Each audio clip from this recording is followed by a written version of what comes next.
अध्याय नंबर 9 किरण प्रकाशिकी के चैप्टर से एक न्यूमेरिकल के आने की संभावना है।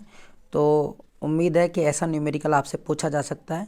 तो ये न्यूमेरिकल मैं आपको करवा रहा हूँ, बिल्कुल सरल है। देखिए, किसी छोटी दूरबीन के अभिदर्शक की फोकस दूरी 144 सेंटीमीटर है तथा नेत्रिका की फोकस दूरी 6 सेंटीमीटर है। तो आपको दूरबीन की आवर्धन क्षमता बतानी है कितनी होगी, और अभिदर्शक तथा नेत्रिका के बीच पृथक्करण बताना है, यानी पृथक्करण का मतलब है उनके बीच की दूरी बतानी है। तो दूरबीन में अपन जानते हैं, दूरबीन को अपन एक तरीके से दूरदर्शी बोल सकते हैं।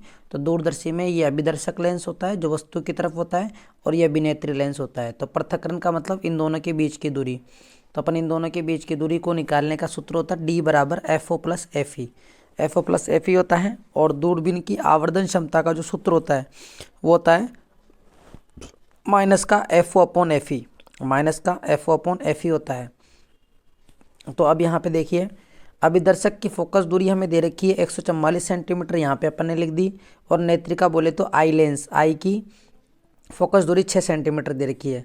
तो इस फॉर्मूले में रखेंगे माइनस 144/6। तो 144 में 6 का भाग लगाएंगे तो माइनस का 24 आएगा। माइनस का 24 जो इसकी आवर्धन क्षमता आ गई। इसका मतलब है कि 24 गुना बड़ा प्रतिबिंब बन रहा है वस्तु के तुलना में। लेकिन ये अंतिम प्रतिबिंब जो बन रहा है वो उल्टा बन रहा है। यहाँ पर ऋणात्मक चिन्ह जो है वो यही बता रहा है कि अंतिम प्रतिबिंब जो है उल्टा बन रहा है।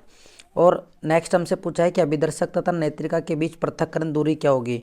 तो अभिदर्शक तथा नेत्रिका के बीच की जो दूरी होगी वो FO प्लस FE होगी। FO हमें 144 दे रखा है और FE हमें 6 दे रखा है। तो 144 में 6 जोड़ेंगे तो 150 सेंटीमीटर आएगा।